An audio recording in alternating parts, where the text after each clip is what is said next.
Hey folks, your captain of fun back at the helm of the good ship Pandemonium, bringing you an episode of Tip of the Day. And I'm excited about this one. Matter of fact, I'm just psyched out of my mind because this is the first tip of season 2. So hey, let's get into it. Alright, so I'm going to talk about a Gottlieb carousel motor, and you might remember I talked about one last season regarding switch dogs.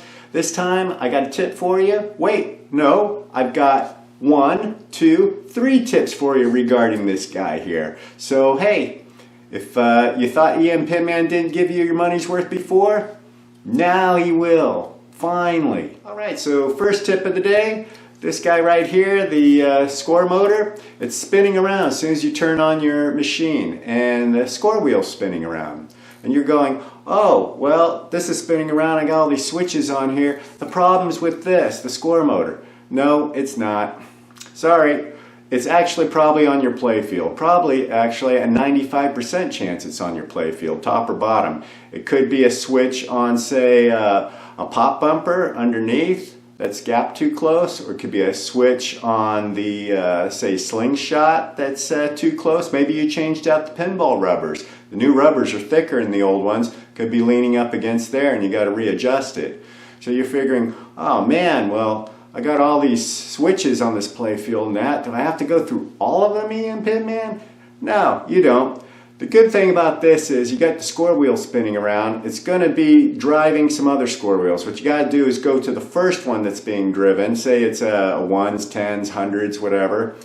And what you're going to do is take a look and say, okay, well, it looks like the 100s ones, for example, spinning around.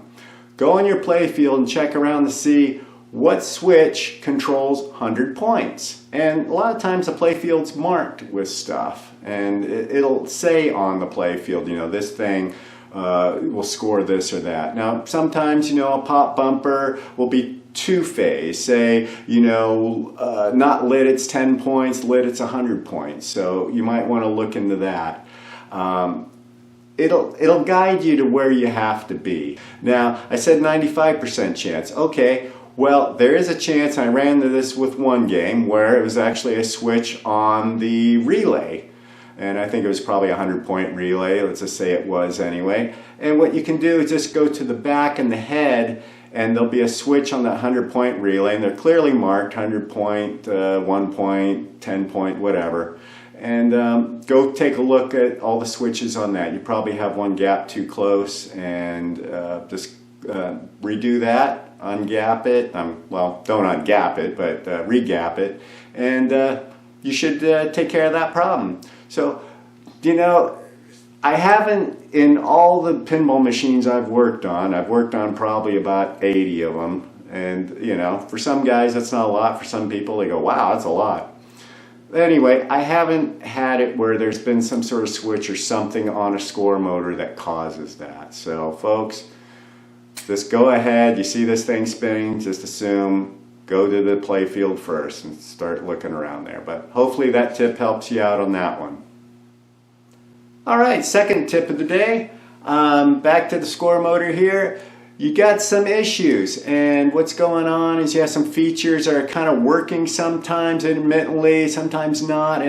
And you've gone through, say, I don't know, like a bonus thing that's not working right. You've adjusted the switches, say, on the bonus relay, and you know, did some switches, maybe looked at some on the score motor and kind of said, man, I don't see what this is. Everything seems right, but it's intermittent. I'm scoring this sometimes, I'm not, since the machine's doing some weird stuff. Okay, this time around, it might be your score motor. So what's going on here is, if you look, let's check out here, try to find the right one. Hard to see here, but I'll do a close-up for you.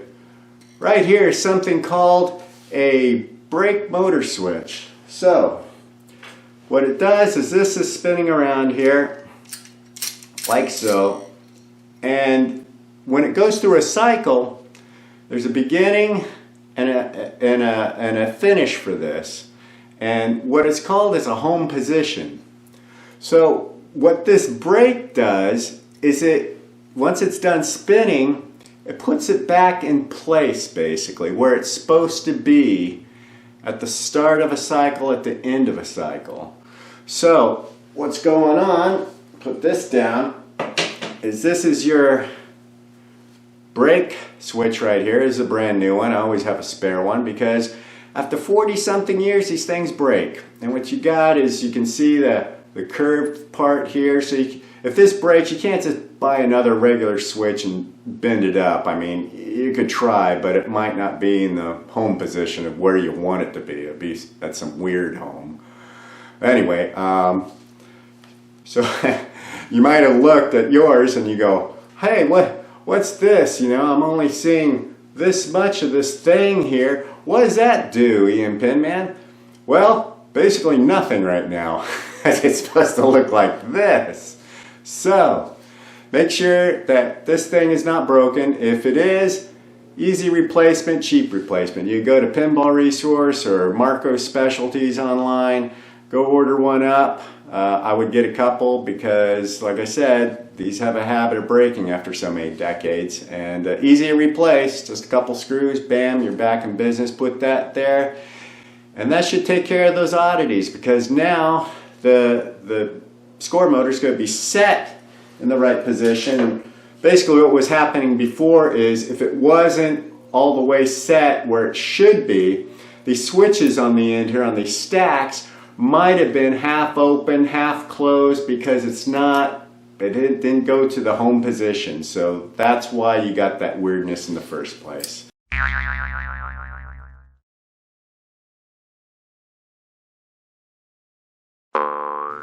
Alright, here we go. Third and last tip. Back to the old score motor. You start up a game, you're playing away, and you hear a hum. And you're like, that sounds a little bit more than just the coin lockout coil. Sounds like a different kind of hum. So you go and you open up your machine and you're listening around, and you go to the score motor and you go, wow, the hum's coming from there. It sounds like a short. And you're listening and you say, yeah, that's definitely coming from the score motor, but I also got the hum coming from the coin lockout coil. What's going on here? Well, what's going on here is actually you're onto something. It is tied in. You got your coin lockout coil on the coin door, and you got your score motor. And what's going on is coil, like this one here, probably in a blue wrapper. This is not a coin door coil, but it's about the same size in that. Maybe it's a little on the brown toasty side, but you went and you got your ohm meter and you put it on there and you went, well, it's still fine, still showing me it's good. It's got, 10 plus ohms on it and that. Well, that in itself would be weak, because I think generally these things run quite a bit more. What you got and what's going on is you've been fooled by your multimeter. Your coin door coil is bad. You're going, what? Your coin door coil is bad. It is what's causing a hum back to your score motor. Now, I say it's rare because out of all the machines I've had, all the Gottliebs, I've only had this happen twice. The first time around, it took me a little bit to figure it out. The second time I went, aha, I know what to look for. And bam, easy fix. So you'll get stumped the first time around, but after that you'll be like, okay, I know what to look for now because EM-PINMAN told me to. So as far as what to do about it, it's simple. You get a new coil and you replace it. Now, if you're running CoinMex and that, you'll have to do that. If you don't have CoinMex, what you could do is just bypass the coin door wiring and take out the coil and tie the wires together and bam.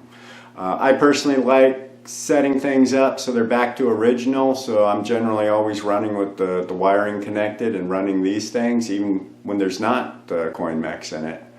But yeah, put yourself in a good coil or a new one, and you'll see the hum will magically go away from the score motor.